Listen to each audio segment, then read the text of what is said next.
Hey, Mark Allen here for Four Color Commentary. It's been a while. Haven't been on YouTube for a little bit. 3 to 4 weeks, I guess. See, we live in Oklahoma, and Oklahoma has been hit with a lot of flooding, and no more so than in our little town in northeastern Oklahoma. So anyway, glad to be back. I wanted to go over a few comic finds lately. I am buying some new comics. Here's the old comics curmudgeon buying some new comics again. And I've told you, of course, Immortal Hulk, I've talked about that before. But I have been diving into more new comics lately.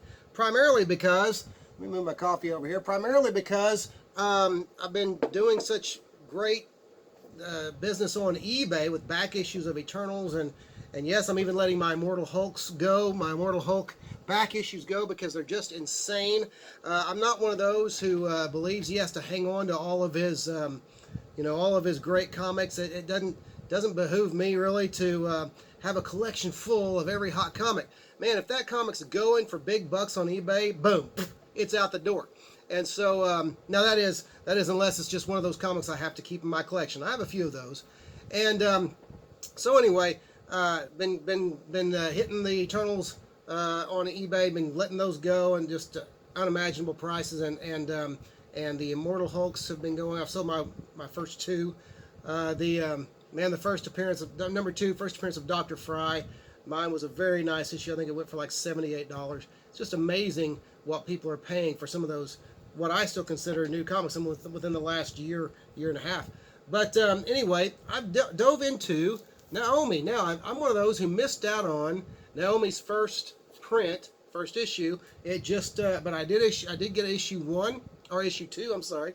Missed the first, got issue 2. I read it. I already sold it on eBay, and it went for between $20 and $30. I can't remember. It's insane. I don't think I've ever known new comics to do that until here just recently. But anyway, so I've read through. I've got issues 1 through 5, all the what they call the final prints, and I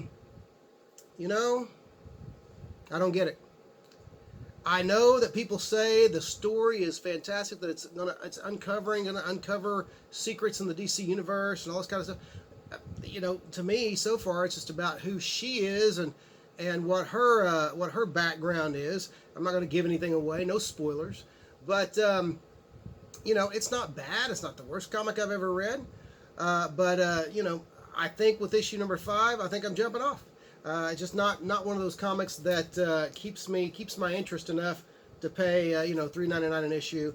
With of course, at my local comic store, Comic Empire of Tulsa, Mike McCormick, shout out there, with 20% off new comics. So that would be 80, around $3.19 or so. And so anyway, glad that there are people, glad there are new comics coming out that people are finding quality, and it is quality.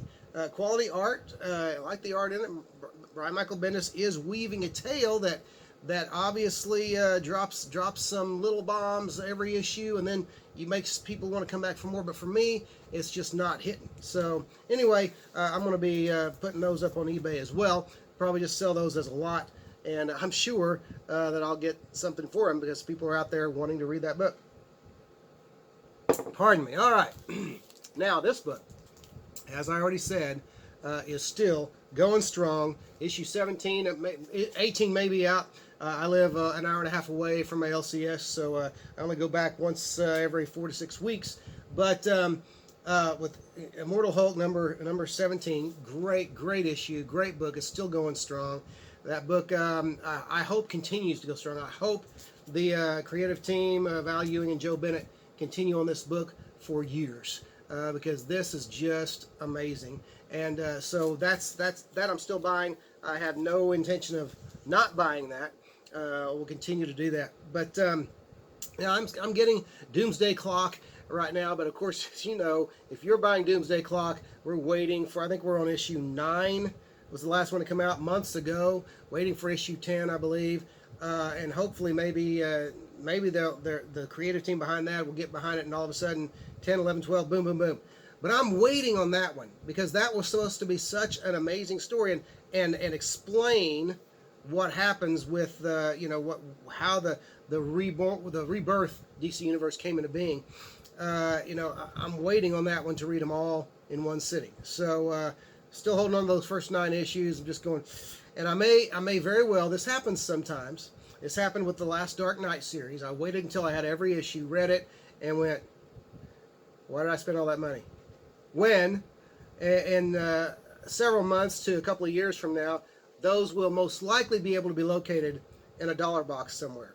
Now, to wit, I'm going to go through some dollar books that I just recently got that allow me to go over some series that I wanted to get at the time they came out, but really couldn't add anything to my list at the time for financial reasons. However, here we go with that. Uncanny Avengers.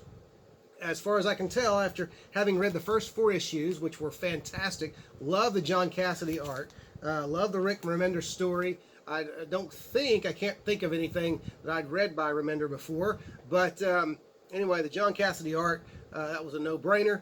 And finding these in the dollar box, the first 4 issues, I went ahead and got these. This spun off of the X-Men versus Avengers miniseries of 2012, 2013, somewhere in there.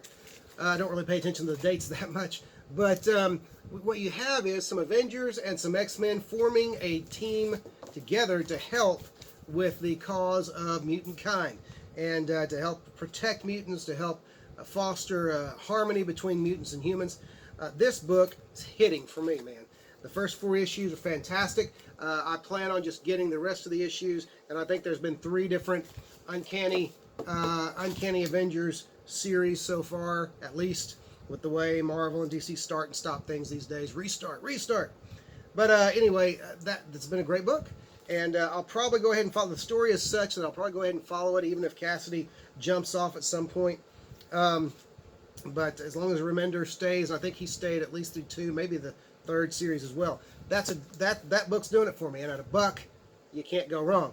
Now here's another series that was coming out about the same time, 2012, 2013, around the turn of that year, 2012 to 13, and that is All New X-Men #1. I remember when this premise was published in Previews magazine, back when I still bought Previews magazine, and this book, I remember thinking, man, that would be cool. That's a cool concept, where basically the original 5 X-Men are brought forward in time to see the state of the X-Men and mutant kind, and particularly Scott Summers' Cyclops, to see his state in the current day, and to try to tell him, that you teach him the error of his ways.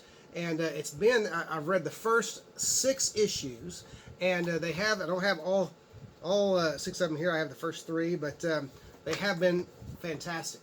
And actually, it's the first series with art by Stuart Immonen that I've read in a decade or more. And his art is amazing. It's amazing how his art has progressed and evolved through the years. But All New X-Men by Brian Michael Bendis and Stuart Immonen from 2012, 2013. Just great stuff. I've enjoyed that, especially, for $1. Again, I'm sounding like the old comics guy, but that's what I am. Now, here's another series that I haven't read these yet, but when it came out, this just came out a couple of years ago, and started a couple of years ago, and I wanted to read it at the time, but I was like, I can't really justify paying $5 for the first issue, $4 for each issue after that. But that is Amazing Spider-Man: Renew Your Vows. I don't even know what this is. I suspect it's some kind of alternate timeline story, because I haven't started reading them yet. But, Peter and Mary Jane have an adult daughter, and they're all 3 seem to have spider powers there, and they're doing their spider thing, so their spider hero thing. So, some fantastic covers. I don't even know who the covers are by, but very cool. Very cool covers on these first 3, and can't wait to break into these and read these. But fun story, I imagine, because I did hear some people say, yes, I heard some people say overkill on the Spider-Man property. It's just too much. But I'm going to say it again, one more time, $1 a piece, and that probably won't be the last time. Now, on to just some odds and ends here. every once in a while, there's a Facebook page, a Facebook group, I should say, I'm sorry, called Comic Book Art House. If you're not a part of it, go check it out, because it's really, as far as I can tell, just people posting some of their favorite comic book art from any era, I think, on this page. I ran across this in a dollar box, and speaking of that, I'm going to, well, no, I'll just take it out. I like. There's certain issues of this comic that I like to get from time to time, mainly because of the Paul Smith art from the 80s, and that is Doctor Strange. But this cover caught my eye, and it is a cover by an artist that I was always aware of, but I could never identify his art. I don't think I read anything regular by him. His name is Carl Potts. Dig this Doctor Strange. This Carl Potts looks like a painted cover. When I saw that and saw what great shape it was in, I had to have it. Had to have that. And lo and behold, I thought, well, maybe, even if I just buy it for the cover, it's worth it. Then I opened it up, and I realized, man, this Carl Potts, this guy can draw.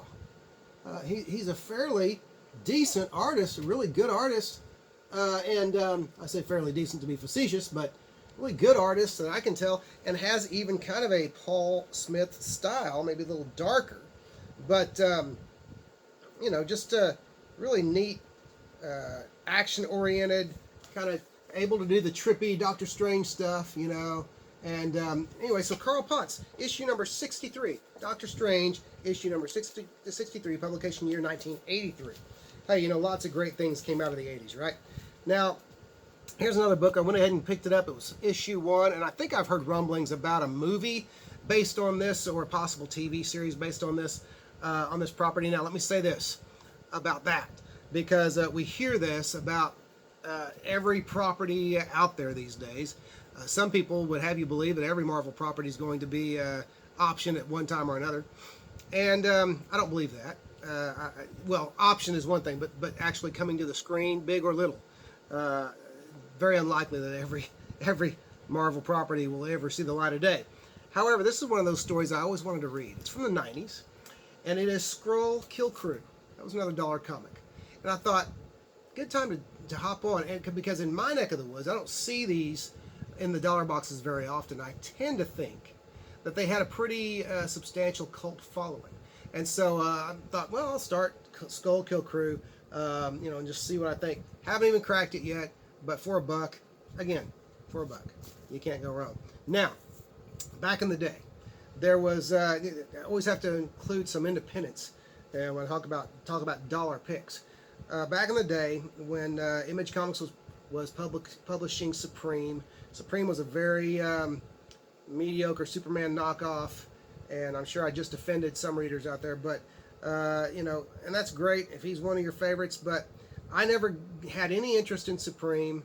A couple of issues where he interacted with Image's Thor, the idea of Thor and this kind of thing, see how it stood up to Marvel's. But anyway, but on issue number 42, Alan Moore began writing, and Joe Bennett began to do the artwork. I believe it was Joe Bennett. It's a Bennett artist. Now, I don't claim to know every artist. I'm old school, and so I know a lot of the old school artists. And yeah, Joe Bennett.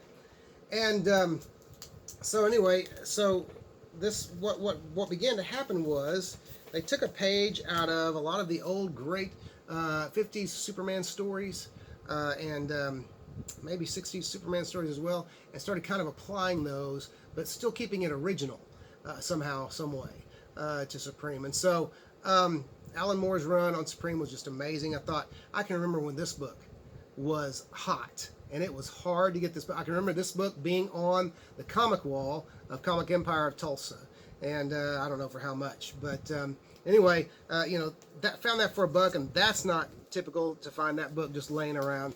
And incidentally, I just didn't put it together until just now, but Joe Bennett, the same artist that is the current artist on the Immortal Hulk.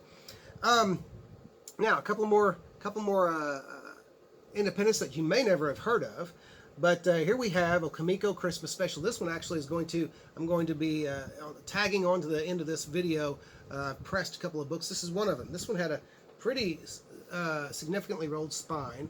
I have fixed that fairly well, but So I bought this primarily for this wonderful Dave Stevens cover, this Aliens cover by Dave Stevens, and Christmas cover. Who knows what's Christmas like on an alien planet? Well, who knows? But Dave Stevens gave us an idea there, and actually this book has some really kind of some pretty good work in it. Some Tim Sale work, some Bill Willingham work, Steve Rude and Al Williamson, and then the cover by Dave Stevens. So anyway, pick that up in the dollar box. And then one last one.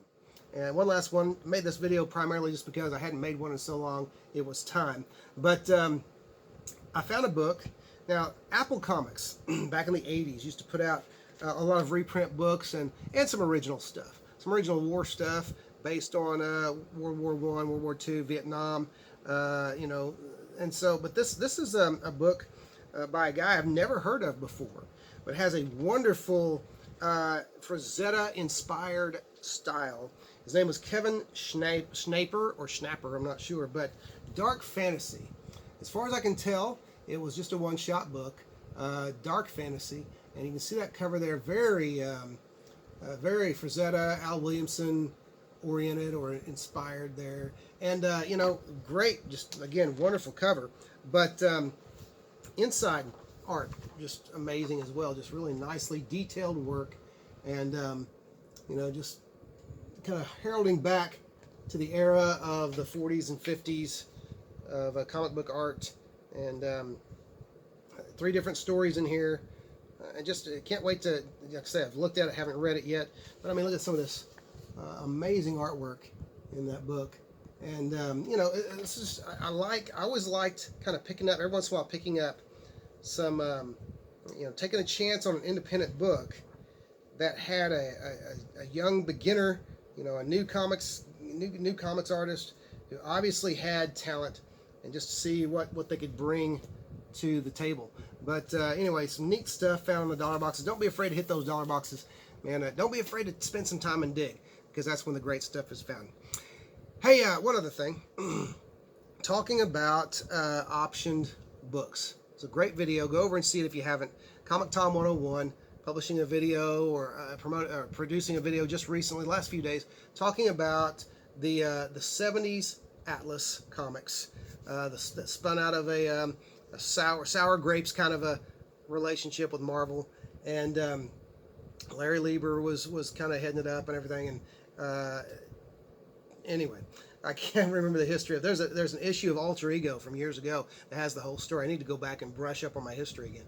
But they did a great video of the Atlas era, about some of the books that came out in 75.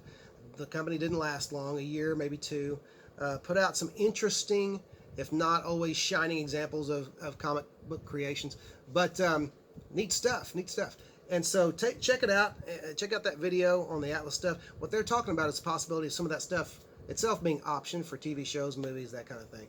But anyway, neat video. Go check it out. Hey, listen, next time, hopefully we'll have Isaiah here, and Seth probably, but Isaiah read for the first time the New 52 Batman, the first collection, and going to get his feelings about that book and about that. He really enjoying it, so hopefully we'll get him to do a little review of that, see what he liked about it.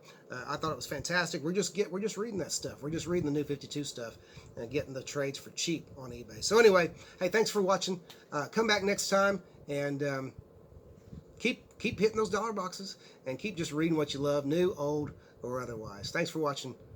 Do some pressing tonight, an Alpha Flight number 12 with a bit of a rolled spine there, and a little bit of a crease in the middle of the book. I don't know if I can get that on. Yeah, there we go. You can see that line running right through Snowbird's face, and it runs up.